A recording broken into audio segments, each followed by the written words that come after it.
د پښتون هیواد په څېر یې سره بیل کړو، د پښتون هیواد په څېر یې سره بیل کړو، زموږ په منځ کې هم د کښو عذاب توی سو. او وسپاس کومه د دې شیخ خالد د نن د دې پرتمین سیمینار کوربه خوږژبی شاعر، ادیب، فلسفي او ناولنګار پروفیسر راز محمد راز ته چې راشي او تاسو ته په زړه پورې وینا وکړي.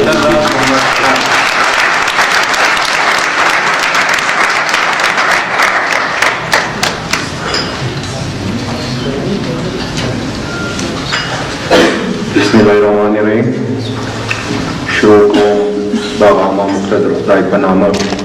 چې د مخلوقاتو ژوند د دوو ګوتو په منځ کې ساتي او ځانګړي کلپان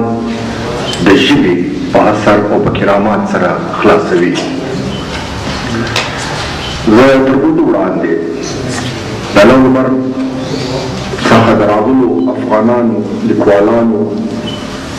شاعرانو شکریه ادا کوم چې دوی ځان ته په ځان پورې ومنئ او واپشین ته تشریف راوړئ او زموږ دغه غونډه په ډېر درانه تالره ورسولله. زه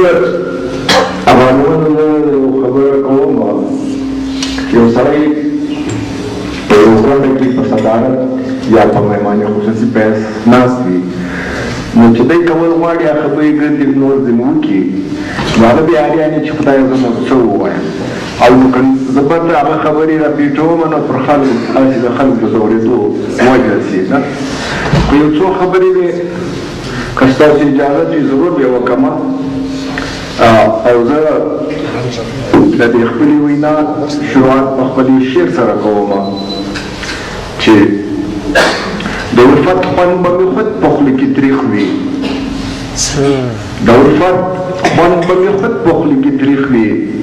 زه ویاړ په غلام وطن کې سره اوسو.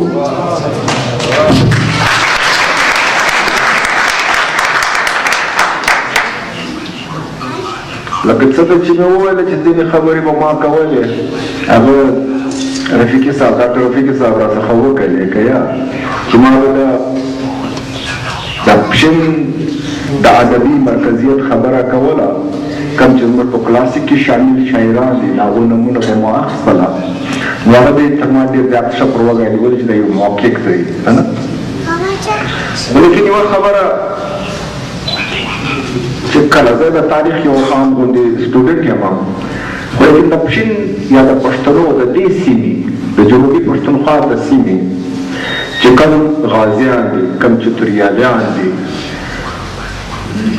عبدالله عبیدي صاحب رنګه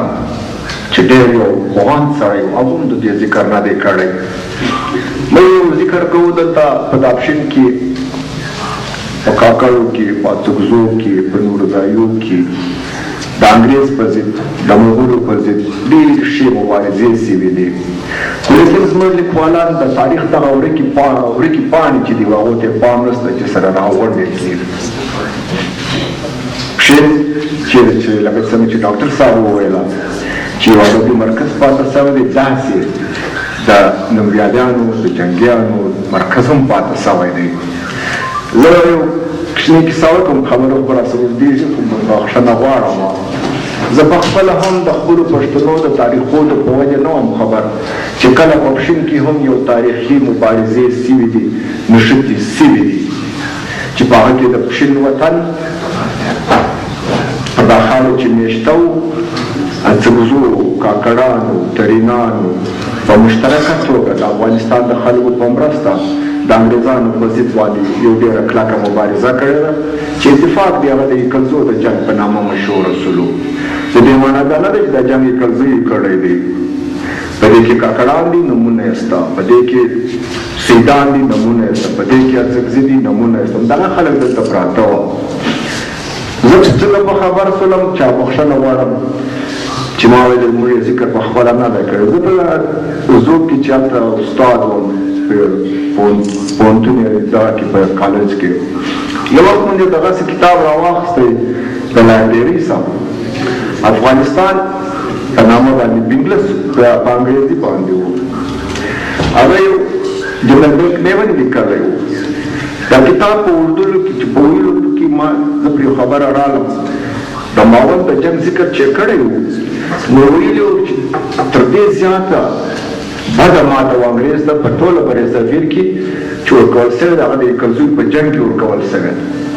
سړی دا یکلزي دي لکه چې غلط وویل چې بیا ووایه بیا پلټنه پسې وکړله بیا به ډېرو خوارۍ پسې وکړلې نو خبره موږ کوشش کړی دی ځینې وختونه هغه لیکلي دي هغه مو رابرسېره کړي دي او خپل کام ته مې وړاندې کړی دی مطلب نو دا دی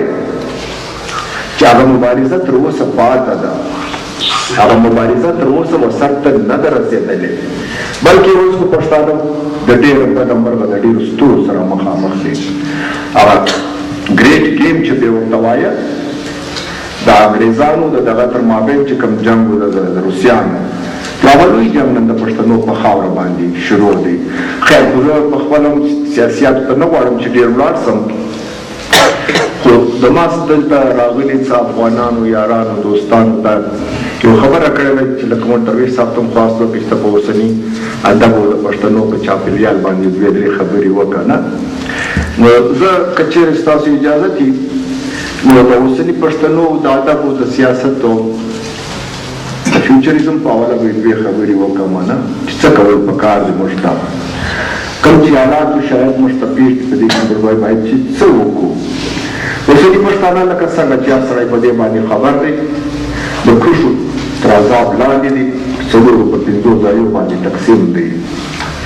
او یو سرنوشت تر اوسه پورې نه دی ټاکل سوی سوال دا دی چې په دې کې چېرې چې موږ سیاسي مبارز خلک لګیا دي موږ سیاسي ګوندونه لګیا دي په دې کې مهمه برخه باید ما دا خیال دی چې هغه زموږ جوړېږي په دنیا کې چې هر یو انقلاب راغلی دی قومي انقلاب له هغه وړاندې یو فکري انقلاب راغلی دی د انقلاب فرانسس یې واخله د روسو تر اخوندانو تر انقلاب پورې نه یا د چین تر انقلاب پورې د ماوزېدونګ تر انقلاب پورې نه اوس دا ذهن جوړول د خلکو دې ته تیارول